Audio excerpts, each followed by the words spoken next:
If you want to align the spindle, make it parallel to the tabletop. And then normally the way I do it is with the dial indicator. And we need a flat surface for reference. So I'm using glass, but it could be heavy steel or something that's super flat. We can lay it on top of the table and align our spindle perpendicular to that surface. So I'll grab a dial indicator, grab the collet that matches the arm for the dial indicator. So now I can basically twist and rotate this in all directions. And we basically slowly bring it down until the dial touches the glass, and we zero it on this corner. We zero the dial when it's touching the glass, and we rotate it to the other side. We want to keep it as close to zero as possible when it swings from left to right or right to left. We want to keep it zero or within five thou. And, and to adjust it, basically the spindle is mounted to the spindle plate.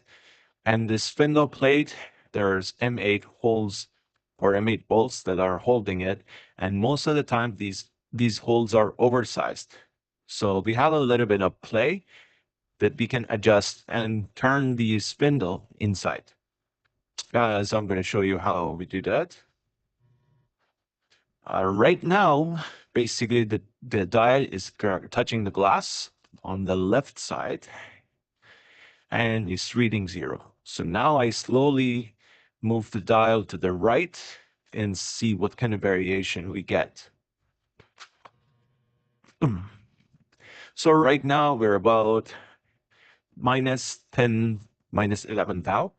So that means this side of the spindle is sitting higher than this side. So my spindle basically sitting like this way. So we keep this bolt tight, loosen all this, and we hit it on this side. So as we hit it, it align itself this way. So we tighten this and hit it with the hammer a couple of times, and it lines up. And then we do the test again. The other way is if you don't want to hammer it, we can open all the bolts and then hold the spindle plate to the Z-axis plate. We hold it together with the clamp. We still keep one bolt in, but we hold these two plates together with a clamp. And then we have another clamp at the bottom that we can tighten, and slowly, like as it tightens, it turns the plate. So now this clamp, one is holding the Z plate, and then one is on the spindle plate, right? So as I tighten this, it turns the plate slowly this way. So this is another method that we can more accurately rotate the plate and adjust it. And then we do the test again. We move it to the left side, we zero it, and then rotate to the right side and zero. So this basically aligns the spindle from right to left, but then back and forth. But I mean, you can do the same thing for the back and forth.